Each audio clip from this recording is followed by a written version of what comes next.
बढ़िया। तो materials engineering में हम लोगों ने इम्परफेक्शंस इन सॉलिड शुरू किया था, और जो जो बात हो चुकी है उसका एक बार छोटा सा रिवीजन कर लेते हैं। अगर कोई क्वेश्चन आप लोग का बना है तो उस क्वेश्चन को हम लोग ले लेंगे। और इम्परफेक्शंस इन सॉलिड अपने आप में एक बहुत इंपॉर्टेंट टॉपिक है। इसी से जुड़ा एक और इम्पॉर्टेंट टॉपिक है स्लिप, है ना।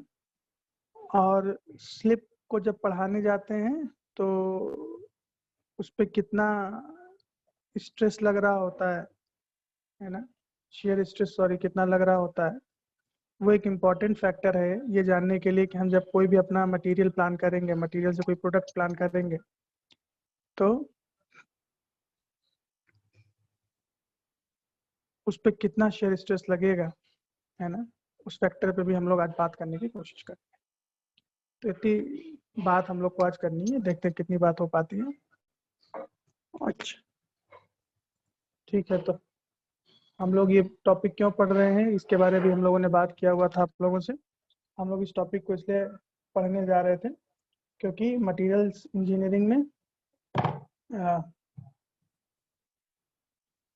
स्ट्रक्चर एक इम्पॉर्टेंट रोल प्ले करता है, और उस स्ट्रक्चरिंग के आधार पे ही हम किसी भी मटेरियल का, खासतौर पर मेटल का, प्रॉपर्टीज समझ पाते हैं, प्रॉपर्टीज को देख पाते हैं। हमारे लिए प्रॉपर्टीज इसलिए इम्पोर्टेंट है किसी भी मटेरियल का क्योंकि मटेरियल के प्रॉपर्टी के आधार पर ही, है ना, हम उसको अपने किसी प्रोडक्ट में यूज कर पाते हैं। जैसे फॉर एग्जांपल, अगर मुझको पता है कि ये मटेरियल हार्ड है ना, अब मुझको पता है कि दूसरा मटेरियल सॉफ्ट है, तो हम क्या कर सकते हैं, हम हार्ड मटेरियल को सॉफ्ट मटेरियल के कटिंग टूल के रूप में इस्तेमाल कर सकते हैं। अब कोई मटेरियल हार्ड है कि नहीं है, कोई मटेरियल सॉफ्ट है कि नहीं है, इस चीज को पता लगाने के लिए हम लोग उसके स्ट्रक्चर को देखते। तो इतनी बात हम लोगों ने शुरू करी थी, है ना। और काफी उस पर हम लोगों ने बात भी कर ली, प्रॉपर्टीज भी हम लोगों ने अलग से पढ़ लिया, स्टेटिस्टिक डायग्राम भी हम लोगों ने कर लिया था। तो 1-1.5 दिन का और बचा है यूनिट 1, तो यूनिट 1 का कंप्लीट रिवीजन करके फिर यूनिट 2 में पूछता। तो इसको जब बताने गए इम्परफेक्शंस इन सॉलिड में, तो हम लोगों ने बताया था कि भाई क्रिस्टल का जो अरेंजमेंट होता है ना, तो उसके जो सबसे छोटे पार्ट को हम लोग यूनिट सेल कहते हैं, उस यूनिट सेल के अरेंजमेंट को लैटिस कहते हैं, है ना। तो इस लैटिस का एक पैटर्न होता है ना। उस पैटर्न में कभी कभी कमियां देखने को मिलती हैं, ठीक है। वो कमियां कई कारणों से आती हैं, विभिन्न कारणों से आती हैं, है ना। आमतौर पे हीट ट्रीटमेंट करने के दौरान ये कमियां दिखाई देती हैं, नेचुरली भी ये कमियां दिखाई देती हैं। जैसे आपने मान लीजिए किसी मेटल को एक्सट्रैक्ट किया है ना, तो उस मेटल एक्सट्रैक्शन के साथ साथ आप उसकी इम्प्योरिटीज को भी एक्सट्रैक्ट कर लेते हो, है ना। तो बाय डिफॉल्ट उसमें डिफेक्ट रहता ही है, लेकिन फिर आप उसको सही करने जाते हो, है ना।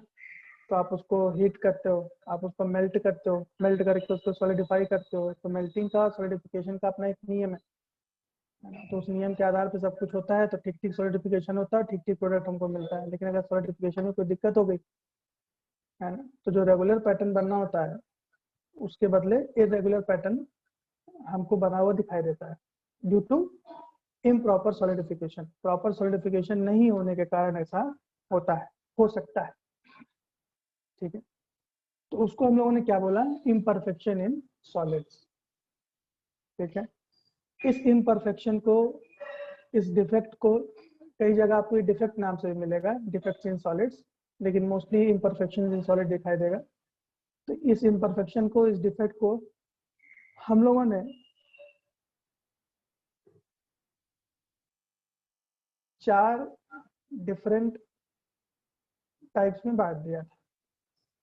पहला था पॉइंट डिफेक्ट, दूसरा था लाइन डिफेक्ट, तीसरा था इंटरफेशियल डिफेक्ट, और चौथा था वॉल्यूमेट्रिक डिफेक्ट। तो हम लोगों ने पॉइंट और लाइन पे कल चर्चा कर ली थी, तो एक बार थोड़ा सा रिवीजन कर लेते हैं। कौन बताना चाहेगा कि पॉइंट डिफेक्ट क्या होता है, वो अपना रेज हैंड कर दे, छोटा सा ब्रीफ कर दे, फिर आगे बढ़ते हैं। कौन बताना चाहेगा, रेज हैंड करिए।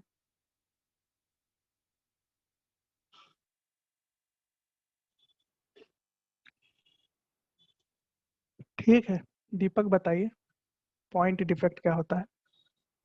सर पॉइंट डिफेक्ट इफेक्ट होता है सर लैटिस पॉइंट का सर, और ये सर दो टाइप का होता है सर, एक non ionic sir point effect होता है सर, एक आयनिक पॉइंट इफेक्ट होता है सर। ठीक है। और सर नॉन आयनिक में सर होता है आपका सर सर आयनिक में होता है सर फ्रेंकल डिफेक्ट सर, और शॉर्टकी डिफेक्ट। और सर आयनिक में सर होता है सर याद नहीं आ रहा सर।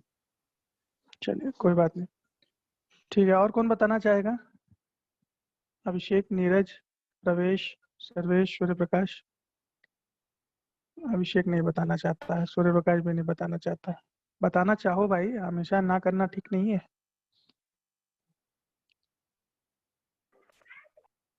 है ना? सर मैंने कल की क्लास नहीं की थी। अच्छा, कोई बात नहीं अभिषेक। ठीक है, प्रवेश बताओ भाई। प्रवेश पाठक। Yes sir.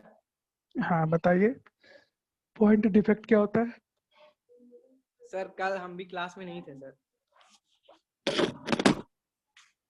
अच्छी बात है, ठीक है। सॉरी। तो कल हम लोगों ने पॉइंट डिफेक्ट और लाइन डिफेक्ट के बारे में हल्की चर्चा करी थी। तो क्या चर्चा हुई थी उसमें कि पॉइंट डिफेक्ट को हम लोगों ने बताया कि इनको, पॉइंट डिफेक्ट को हम दो तरीके से, है ना, क्लासिफाई कर सकते हैं पॉइंट डिफेक्ट को। और वो क्लासिफिकेशन कैसे था? स्टिकोमेट्रिक डिफेक्ट था और नॉन स्टिकोमेट्रिक डिफेक्ट था। स्टिकोमेट्रिक डिफेक्ट उसको कह रहे थे जब हम किसी क्वांटिटी को केंद्र में रखते हुए किसी का डिफेक्ट देखते हैं, उसको हम स्टिकोमेट्रिक डिफेक्ट कह रहे थे। और नॉन स्टिकोमेट्रिक डिफेक्ट देख रहे थे कि क्वांटिटी तो लेते हैं लेकिन कंपेरेटिव क्वांटिटी लेते हैं, यानी रैशनल, है ना। रैशनली जब हम किसी कंपोनेंट को बीच में रख के जब हम उसके डिफेक्ट को फाइंड करने की कोशिश करते हैं तो उसको क्या कहते हैं? Non stoichiometric defect.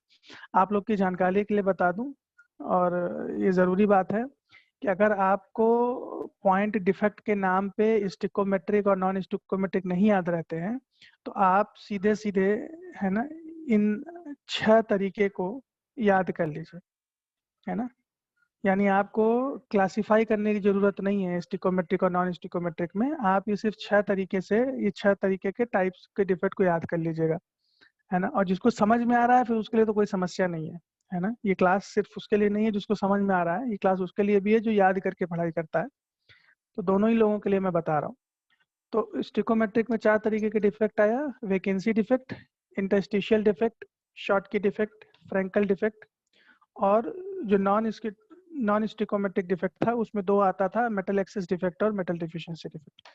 ये क्या होता है, इसको थोड़ा सा हम लोग बात कर लेते हैं। बताइए प्रवेश, आपने हाथ उठाया हुआ है। सर ये जो है सिस्टमैटिक डिफेक्ट है, तो ये तो चारों पांचों छह हम लोग पढ़ चुके हैं केमिस्ट्री में। हाँ, जो पता है 12th में था ये केमिस्ट्री में। नहीं सर, अभी फर्स्ट सेमेस्टर में ही पढ़े हैं। सेम अच्छी वही है बात है, तब।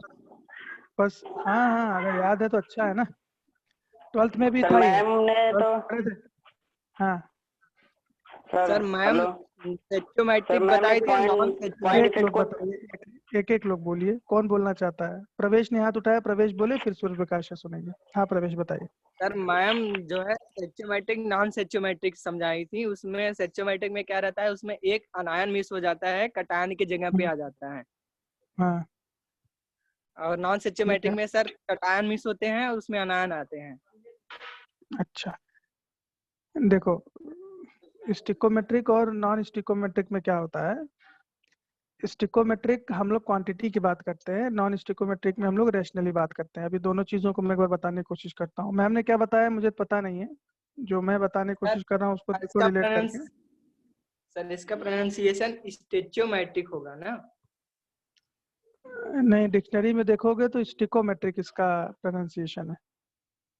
गूगल करना, इस नाम को डाल के देखना, है ना। ठीक है। स्टिको भी नहीं होगा, स्टिकोमेट्रिक है, मतलब ई आई नहीं आता वहां पे, ई आता है, तो मैं उसको आसान करके स्टिकोमेट्रिक बोल रहा हूँ, जी सर।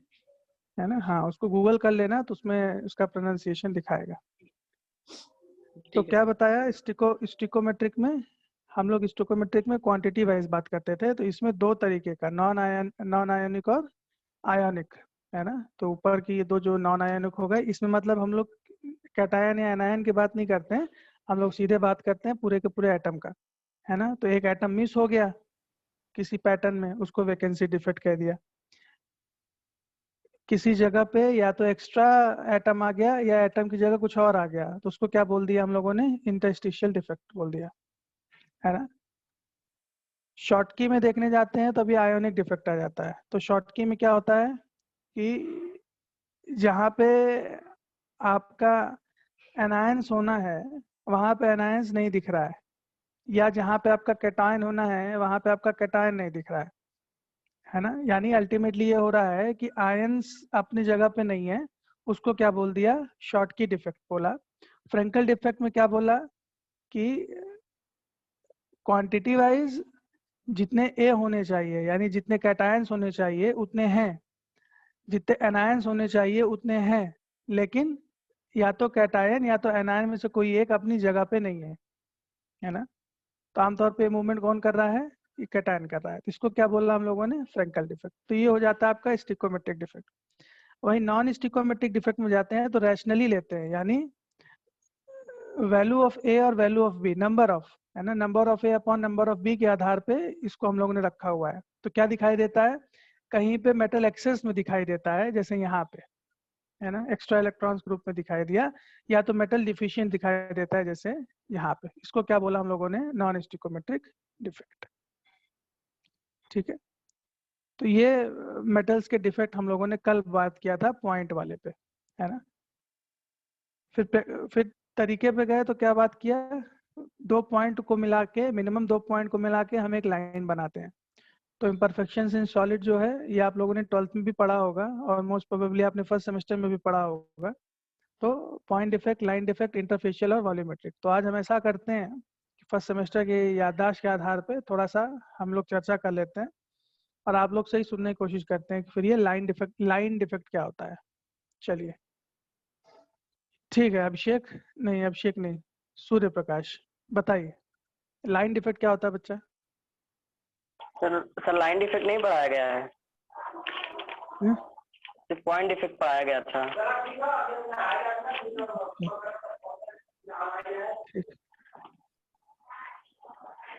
सर पॉइंट डिफेक्ट कितने टाइप के होते हैं? डिफेक्ट, पॉइंट डिफेक्ट अगर मैम ने देखने 3 टाइप के जाओगे, बताया था, इम्प्योरिटी भी तीसरा बताया। अबे मैम क्या कर रहे हो, मैम पढ़ा के निकल गई, अब हमसे पढ़ो तुमको जी हम सर। क्या बता रहे थे। हम ये कह रहे हैं दो बातें होती हैं, या तो क्लासिफाई कर लो, ठीक है। तो अगर क्लासिफाई करने जाओगे तो दो तरीके का क्लासिफिकेशन है, स्टिकोमेट्रिक और नॉन स्टिकोमेट्रिक, ठीक। जी सर। यानी दो तरीके की क्लास है। स्टिकोमेट्रिक उसको कह रहे हैं जो क्वांटिटी बेस्ड है, और नॉन स्टिकोमेट्रिक उसको कह रहे हैं जो रैशनल बेस्ड है। मतलब रेशियो निकालने के लिए भी आपको क्वांटिटी का पता होना चाहिए, लेकिन वो क्वांटिटी के कंपैरिजन है नॉन स्टिकोमेट्रिक में। स्टिकोमेट्रिक में क्वांटिटी का कंपैरिजन नहीं है, ठीक। अब मैंने आपसे कहा कि अगर आपको ये क्लासिफिकेशन नहीं याद करनी है ना, दो तरीके का हो जाता है ना, कि मतलब कि क्लासिफिकेशन भी पढ़ो फिर टाइप भी पढ़ो। तो अगर आपको क्लासिफिकेशन नहीं पढ़ना है तो आप देखने जाओगे, ये टोटल 6 तरीके का आपको ये डिफेक्ट दिखाई देता है, ये टाइप है ना। अब इसको अगर ध्यान से देखने जाओगे, तो इसमें एक जो डिफेक्ट दिखाई देता है वो डिफिशियंसी का दिखाई देता है, या तो एटम मिसिंग है, या तो कैटायन मिसिंग है, या तो एनायन मिसिंग है ना। एक तो वो हो जाता है। दूसरा डिफेक्ट ये है कि किसी जगह पे कुछ होना है, उसके अलावा कुछ और है वहां पे, है ना। एटम एक्स्ट्रा हो गया है, कैटायन एक्स्ट्रा हो गया है ना। तो ये दूसरे तरीके का डिफेक्ट हो जाता है, ठीक है। और तीसरा होता है इम्प्योरिटीज आ जाती है। तो जो आप कह रहे हो ना कि मैडम ने बताया है, तो मैडम ने यही 3 तरीके का बताया होगा कि एक में क्या हो रहा है, कमी हो गई, एक में क्या हो गया, एक्सेस हो गया। किसका एक्सेस हो गया, उसी मटेरियल का एक्सेस हो गया। और तीसरा क्या हो गया, इम्प्योरिटीज आ गई, यानी वो मटेरियल नहीं है, कुछ बाहर से कुछ चला आया, है ना। ये हो सकता है मैडम ने बताया हो, तो 3 तरीके से कर Yes, सकते sir. हो। लेकिन मटेरियल्स इंजीनियरिंग के पॉइंट ऑफ व्यू से देखने जाएंगे तो हम ये या तो 2 क्लासिफिकेशन पढ़ लो, 2 क्लासिफिकेशन में पहले में 4 दूसरे में 2, या तो क्लासिफिकेशन नहीं पढ़ना चाहते हो तो 6 टाइप याद कर लो, वैकेंसी, इंटरस्टिशियल, शॉर्ट की, फ्रैंकल, मेटल एक्सिस डिफेक्ट और मेटल डिफिशिएंसी डिफेक्ट। ठीक है। फिर कल हम लोगों ने लाइन डिफेक्ट के बारे भी पढ़ने की कोशिश की। तो लाइन डिफेक्ट के बारे क्या समझने का कोशिश किया कि यहाँ पे सिर्फ एटम का रिप्लेसमेंट नहीं हो रहा है ना, एक लीनियर अरेंजमेंट ऑफ एटम का पूरा डिस्प्लेसमेंट हो रहा है ना। मतलब पूरा का एक लाइन ही क्या हो रही है, मिस हो रही है, या उस लाइन में ही कुछ गड़बड़ियां दिखाई दे रही है ना। तो अल्टीमेटली जब हम इसको प्लास्टिकली डिफॉर्म करने जाते हैं तो लाइन डिफेक्ट हमारा इफेक्ट करना शुरू करता है ना। और कोई भी डिफेक्ट है तो उसका कारण वही है कि आपने हीटिंग करी थी और उसकी कूलिंग आपने प्रॉपरली नहीं करी है, उसके कारण ये डिफेक्ट आ गया है।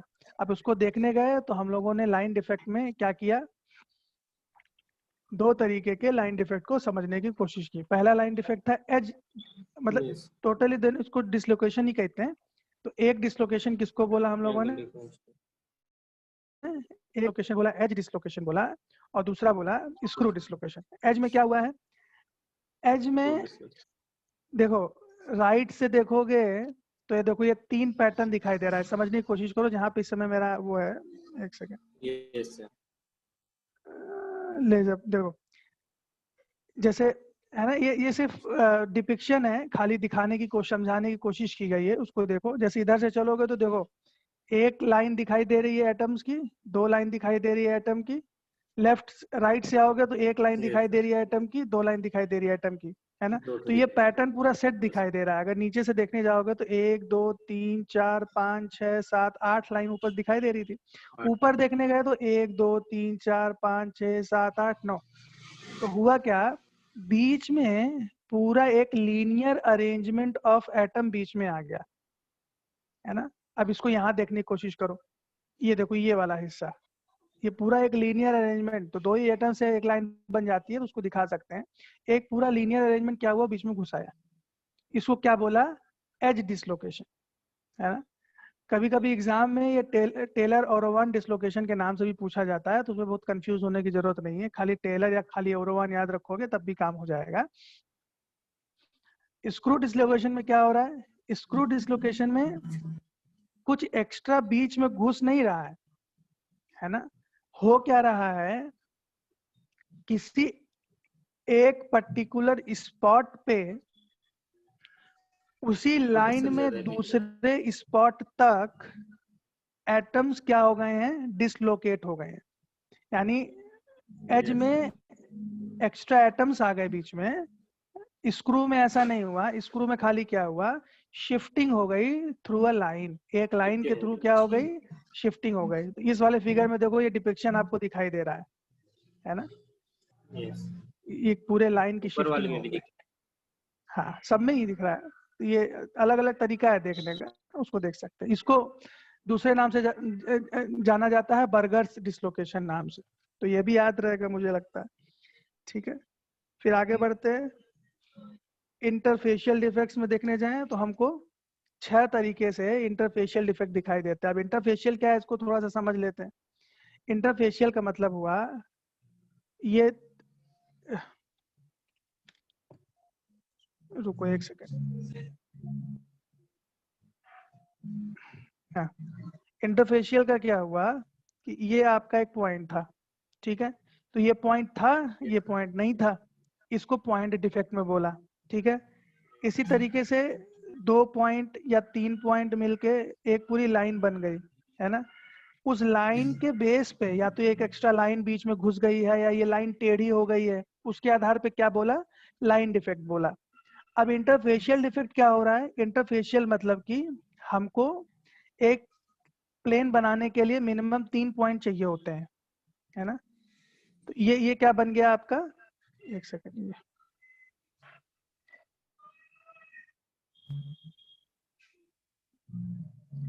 तो ये क्या बन गया आपका पूरा का पूरा प्लेन।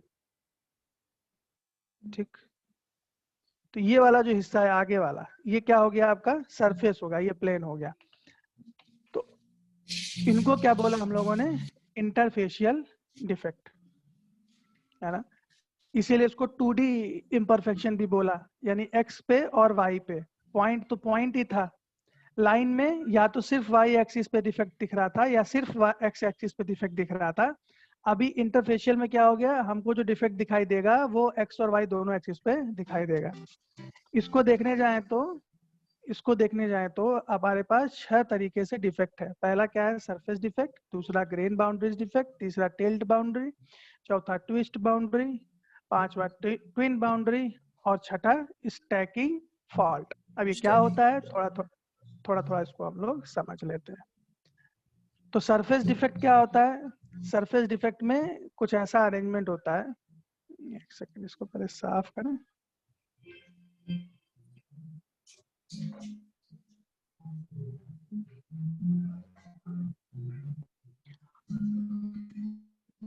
तो बाउंड्रीज में क्या होता है कि जैसे एटॉमिक बॉन्डिंग हो रही है, तो मान लीजिए कि हम लोगों ने इस तरीके की बॉन्डिंग उसमें देखी है, ठीक है।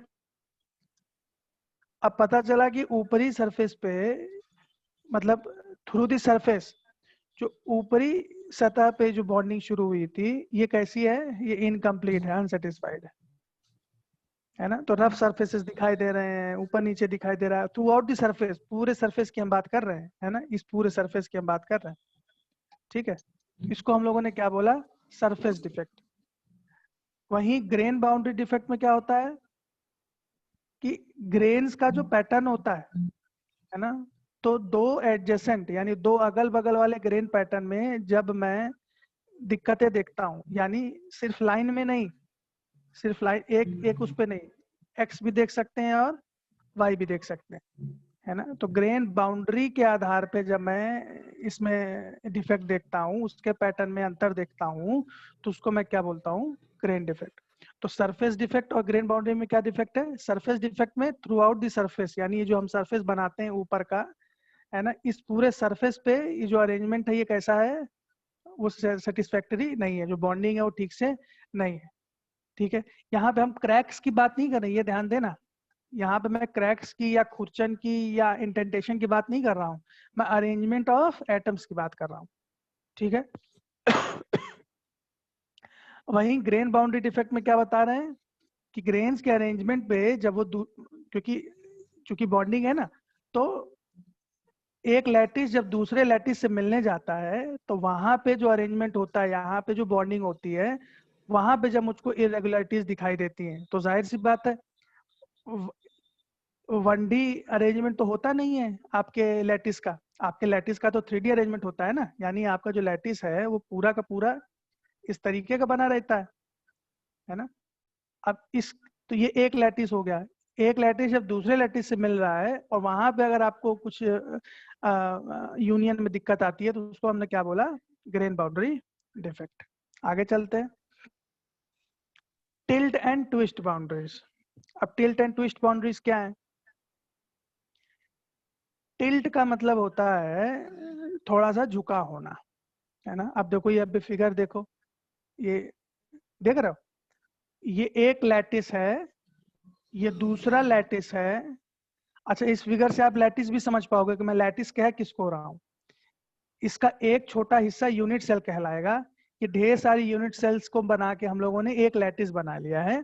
तो ये एक लैटिस है, ये दूसरा लैटिस है, इन दोनों लैटिस के अरेंजमेंट में देखने जाएंगे तो हम थोड़ा था झुकाव देखेंगे। देखो ये वाला, ये लैटिस अपनी जगह पे ठीक है, दूसरा लैटिस कैसा है, ये थोड़ा सा झुका हुआ है। इसको ध्यान से देखो, ये देख पा रहे हो, ये देखो, ये गैप देख रहे हो, ये वाला गैप, ये देखो, ये वाला गैप, ये है टिल्ट। टिल्ट मतलब होता है झुकाव, है ना। तो यहाँ पे मिस अलाइनमेंट हो गई, तो उसको क्या कहते हैं, tilt boundary defect. Twist boundary defect पे क्या होता है, एक लैटिस दूसरे लैटिस के साथ जब संपर्क में आता है, तो कोई एक लैटिस एज टू एज नहीं लगा हुआ है, ये देखो, ये एज दिख रहा है ना फर्स्ट वाले का, दूसरे वाले का एज देखो यहाँ पे आ गया, देख रहे हो, ये क्या हो गया है, ट्विस्ट हो गया है, यानी first lattice is on its place, second lattice क्या हो गया है, ऐसे लट्टू की तरह थोड़ा सा घूम गया है, उसको क्या बोला हम लोगों ने, ट्विस्ट बाउंड्री डिफेक्ट। ठीक है, तीसरा डिफेक्ट देखने जाए तो twin boundary defect. Twin boundary में क्या होता है, अरेंजमेंट दिखाई दे रहा है एक लैटिस का, ठीक है, दूसरे लैटिस के अरेंजमेंट के साथ, यानी जैसे आईना देखते हो आप, है ना, तो उल्टा दिखाई देता है कि नहीं दिखाई देता है ना, जैसे कि आप अपने टी शर्ट पे कुछ लिख लो, ABCD लिख जी लो, सर। है ना, और उसको शीशे पे देखो तो वो अभी भी ABCD ही लिखा हुआ है, लेकिन कैसा लिखा हुआ है, उल्टा लिखा हुआ है। तो होना क्या है कि जब ग्रेन्स का अरेंजमेंट होता है तो ग्रेन्स का अरेंजमेंट का एक पैटर्न होता है, यानी 1 2 3 ये इसी तरीके से जुड़ा होना चाहिए, लेकिन इसका अरेंजमेंट जैसे ही होता है तो ये उल्टा हो जाता है। उल्टा हो जाता है मतलब कि ये लाइन से चलना चाहिए था कि जैसे मान लीजिए ये 3 रिपीट होता, फॉर एग्जांपल 1 2 3 1 2 3 1 2 3 1 2 3, तो ऐसा नहीं हो रहा है। 1 2 3 के बाद पैटर्न जहां से जुड़ा है, ये जुड़ा वाला पैटर्न है, यहाँ पे हमको इधर से 1 2 3 दिखने लगता है, समझ में आया, मिरर दिखने लगता है ना, और जहां जहां से ये जुड़ाव शुरू होता है उसको क्या बोला हम लोगों ने, ट्विन प्लेन। तो ये किसी भी डायरेक्शन में हो सकता है ना, उसको क्या बोला हम लोगों ने, ट्विन बाउंड्रीज डिफेक्ट। फिर आखिरी डिफेक्ट आता है इसमें स्टैकिंग फॉल्ट। स्टैकिंग फॉल्ट में क्या हुआ, अरेंजमेंट मान लीजिए ऐसा होना था ABC ABC ABC ABC ABC, है ना, और बीच में कहीं पे एक ए क्या हो गया, मिसिंग हो गया, है ना। ए मतलब कि पूरे के पूरे हम लैटिस की बात कर रहे हैं, पूरे के पूरे सरफेस की बात कर रहे हैं, ये ध्यान देना। यहाँ पे ए मतलब कि ये किसी एक एटम की बात नहीं हो रही है, या एक एटम के लीनियर अरेंजमेंट की बात नहीं हो रही है, यहाँ पे हम पूरे सरफेस की बात कर रहे हैं। ठीक है, पूरा का पूरा एक सरफेस जिसमें एक्स भी होगा और वाई भी होगा।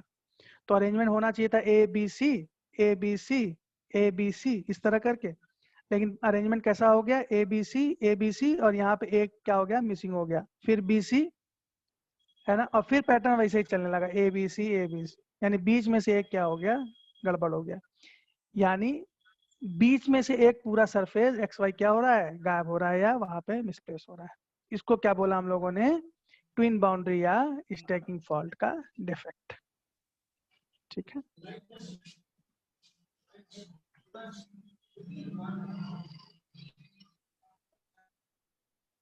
ठीक है। फिर आता है वॉल्यूमेट्रिक डिफेक्ट। तो जो लास्ट में मैं आपसे कह रहा था कि सरफेस डिफेक्ट को कंफ्यूज मत करना किसके साथ, आपके क्रैक्स के साथ या बल्जिंग के साथ। तो ये जो क्रैक्स होते हैं, ये जो बल्जिंग्स होते हैं, है ना, यानी ये हमको वॉल्यूम में दिखाई देते हैं, यानी एक्स पे भी दिखाई देंगे, वाई पे भी दिखाई देंगे और जेड पे भी दिखाई देंगे। इसको क्या बोल रहे हैं हम लोग, वॉल्यूमेट्रिक डिफेक्ट, है ना। अब जैसे एक क्रैक है उसको इमेजिन करो, है ना, जैसे कि ये आपका ये एक, है ना,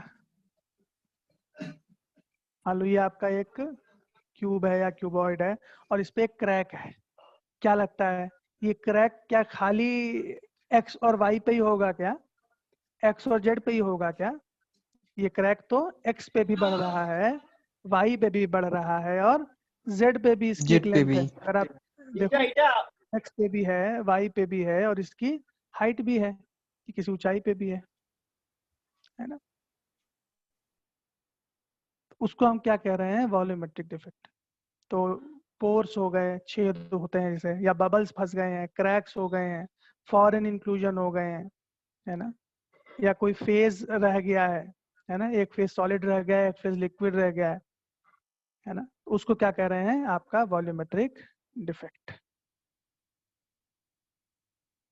ठीक है, तो इस तरीके से हम लोगों ने आपके वॉल्यूमेट्रिक डिफेक्ट के बारे में थोड़ी सी बात करी। एग्जाम पॉइंट ऑफ व्यू से देखने जाएंगे तो मैं आपको अभी से बता दे रहा हूँ कि एग्जाम में जो टीचर होता है उसको पॉइंट डिफेक्ट, लाइन डिफेक्ट पूछने में बहुत मजा आता है।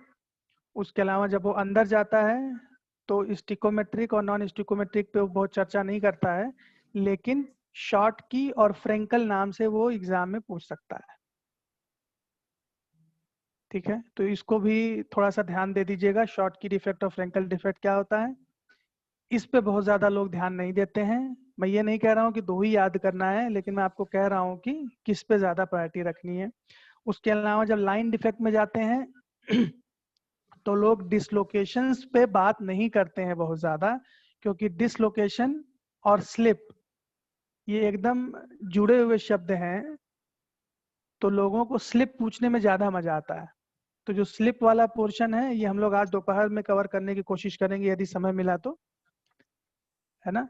और क्रिटिकली रिजॉल्व स्ट्रेस भी आज पढ़ने की कोशिश करेंगे। तो बहुत ज्यादा डिसलोकेशंस नहीं पूछते हैं क्योंकि स्लिप पूछ लेते हैं, लेकिन फिर भी एज डिसलोकेशन और आपका स्क्रू डिसलोकेशन ये बहुत कठिन चीज नहीं है। स्क्रू डिसलोकेशन मैंने देखा है कई बार लोगों ने पूछा हुआ है। इंटरफेशियल डिफेक्ट में देखने जाएं तो ये 3 लोग पूछते हैं, क्योंकि लोगों को लगता है कि बच्चे इसमें कंफ्यूज हो जाएंगे टिल्ट, ट्विस्ट और ट्विन में। तो शब्द में ही उसका छुपा हुआ है। टिल्ट मतलब झुकाव, ट्विस्ट मतलब घुमाव और ट्विन मतलब जुड़वा, है ना। तो इसमें मुझे नहीं लगता कि कोई कंफ्यूजन किसी बच्चे को होने वाली है, लेकिन ये एग्जाम में पूछा जाता है। पॉलियोमेट्रिक डिफेक्ट नहीं पूछा जाता है, लेकिन अगर पूछा जाए तो बहुत आसान है। क्रैक्स का एग्जाम्पल दिया जा सकता है, पोर्स का एग्जाम्पल दिया जा सकता है, फॉरेन इंक्लूजन का एग्जाम्पल दिया जा सकता है। ठीक है, अब अगर इससे रिलेटेड कोई आपका प्रश्न बनता हो तो आप उस प्रश्न को कर सकते हैं। CRSS आज हम लोग शुरू करना चाहते थे, तो आपका कोई डाउट हो तो उस डाउट को थोड़ा सा रख लीजिए, उस पर बात कर लेते हैं। और CRSS का थोड़ा सा इंट्रोडक्शन देके मैं आज की क्लास को एंड करूंगा। बताइए, यदि किसी का कोई प्रश्न बनता हो।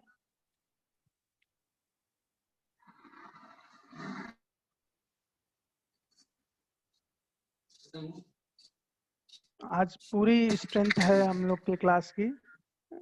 नहीं, मैं ही एक एक्स्ट्रा हूँ। वो मनीष कहाँ है भाई? प्रवेश, मनीष से बात होती है नहीं क्या? मालूम सर। बात होती है तो जो उसका फास्ट फ्रेंड हो जरा उससे कहो क्लास तो करे, क्लास करता रहे। बोले चलिए, किसी का प्रश्न? आवाज कट रही है प्रवेश। किसी का कोई प्रश्न हो तो रखें, नहीं तो क्रॉस कर दीजिए आप लोग, तो हम लोग CRSS का छोटा सा इंट्रोडक्शन देखें।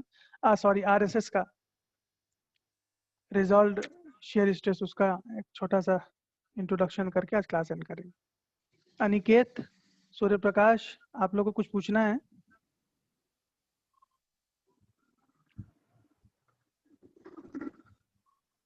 ठीक है,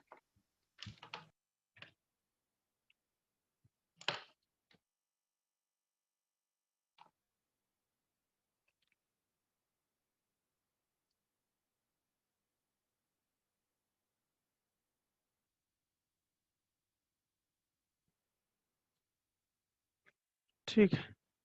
तो हम लोग थोड़ा सा कोशिश करते हैं। वही इम्पोर्टेंट था।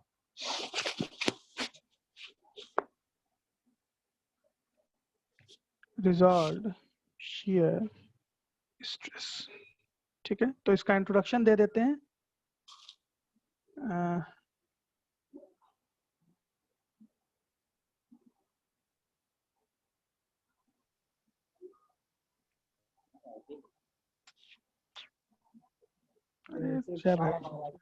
ब्लर आ रहा है सर। हाँ यार, मैं कर रहा हूँ सर।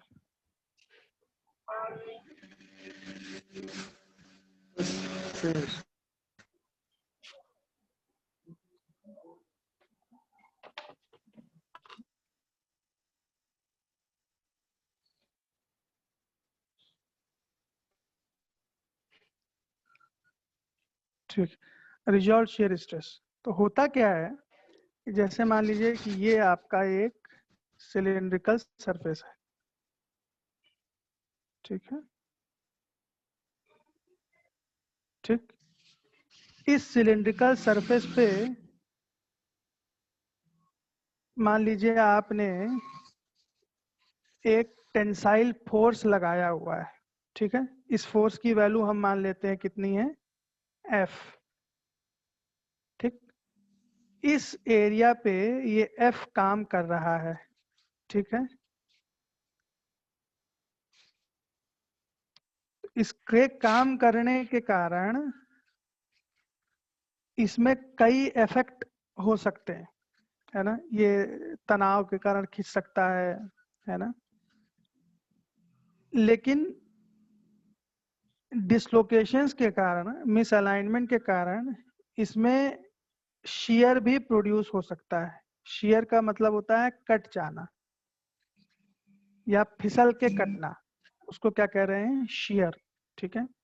तो क्या होता है, ये जो आपका मटेरियल है वो इस स्पॉट से क्या होता है, मतलब ये मटेरियल अपने ही मटेरियल पे इस स्पॉट से क्या करता है, स्लिप कर जाता है ना।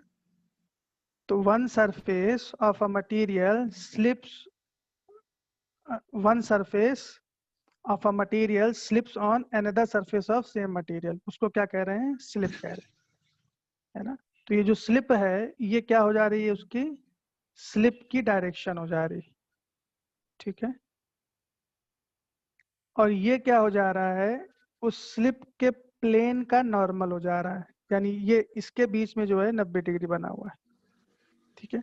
अब ऐसे देखने जाएं तो ये सिलेंडर का नॉर्मल था, ये वाला सिलेंडर का नॉर्मल था और ये प्लेन का नॉर्मल है। अब इसको देखने जाएं तो यहाँ पे देखो तो ये एंगल बन रहा है फाई, यहाँ पे देखने जाओ तो यहाँ पे एक एंगल बन रहा है लैम्डा, ठीक है। तो जब कल या आज हम लोग RSS रिजॉल्व्ड शियर स्ट्रेस को पढ़ने की कोशिश करेंगे, तब ये जानने की कोशिश करेंगे कि जब ये स्लिप होता है तब उस समय कितना शियर स्ट्रेस प्रोड्यूस होता है और इस शियर स्ट्रेस को प्रोड्यूस होने में कौन कौन से फैक्टर काम करते हैं, ठीक है। तो ये टॉपिक है जिसको हम लोगों को डिस्कस करना है। अगर सब कुछ सही रहा तो आज मैं छुट्टी पे हूँ, घर पे हूँ, वो काम कंप्लीट हो गया जिसके कारण छुट्टी लिया है, तो 2:40 पे हम लोग फिर से क्लास करेंगे, नहीं तो शाम को करने की कोशिश करेंगे। Okay sir. और रिजॉल्व शेयर स्ट्रेस को कंप्लीट करने की कोशिश करेंगे। तो आप लोगों ने आज की मटेरियल साइंस की क्लास को ज्वाइन किया, आपका बहुत बहुत धन्यवाद। कोई भी प्रश्न है तो आप, तो ये लेक्चर बंद होने वाला है, आप व्हाट्सएप पे अपने प्रश्न को रख सकते हैं। इसी के साथ इस क्लास को मैं एंड कर रहा हूँ। Thank you very much. Thank you sir. Thank you very much sir. Thank you sir.